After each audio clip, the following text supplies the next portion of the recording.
গ্রামে একটা বুড়ি ছিল। বুড়ির ছিল অনেক অভাব। সে বাড়ি বাড়ি গিয়ে ভিক্ষা করে যে চাল পেত তা রান্না করে রাতে খেত আর পান্তা করে রেখে দিত সকালে খাওয়ার জন্য। তার প্রায় দিন পান্তা খাওয়ার জন্য। তার নাম ছিল পান্তা বুড়ি। এই গ্রামে একটা চোর ছিল যার নজর পড়ে বুড়ির পান্তার ওপর। সে প্রতি রাতে তা চুরি করে খেত। প্রতিদিন এভাবে পান্তা চুরি হওয়ার কারণে বুড়ি ঠিক করে যে সে রাজা মশাইয়ের কাছে বিচার দিবে। পরের দিন সে চলেও যায়। যাওয়ার সময় তার একটা বেলের সাথে দেখা হয়। বেল বলে, বুড়ি বুড়ি কোথায় যাচ্ছ?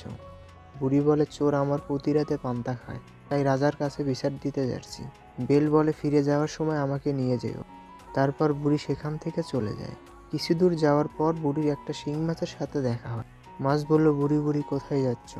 বুড়ি বলে, চোর আমার পান্তা খেয়ে নেয়, তাই রাজার কাছে বিচার দিতে যাচ্ছি। তারপর শিং মাছটি বলে, ফিরে যাওয়ার সময় আমাকে নিয়ে যেও। বুড়ি বলে, ঠিক আছে। এই বলে সে সেখান থেকে আবার চলতে থাকে। তারপর কিছু দূর যেতেই বুড়ি একটা ছুঁচকে দেখতে পেল। ছুঁচ বলল, বুড়ি বুড়ি কোথায় যাচ্ছ?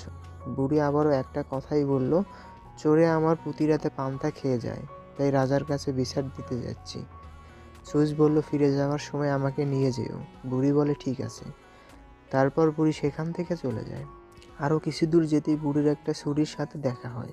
ছুরি বলল, বুড়ি বুড়ি কোথায় যাচ্ছ? বুড়ি বলল, চোরে আমার প্রতি রাতে পান্তা খেয়ে যায়, তাই রাজার কাছে বিচার দিতে যাচ্ছি। তারপর ছুরি বলে, ফিরে যাওয়ার সময় আমাকে নিয়ে যেও। বুড়ি বলে, ঠিক আছে। এই বলে বুড়ি সেখান থেকে এগোতে থাকে। বুড়ি প্রায় রাজবাড়িতে এসেই পড়েছে। তখনই তার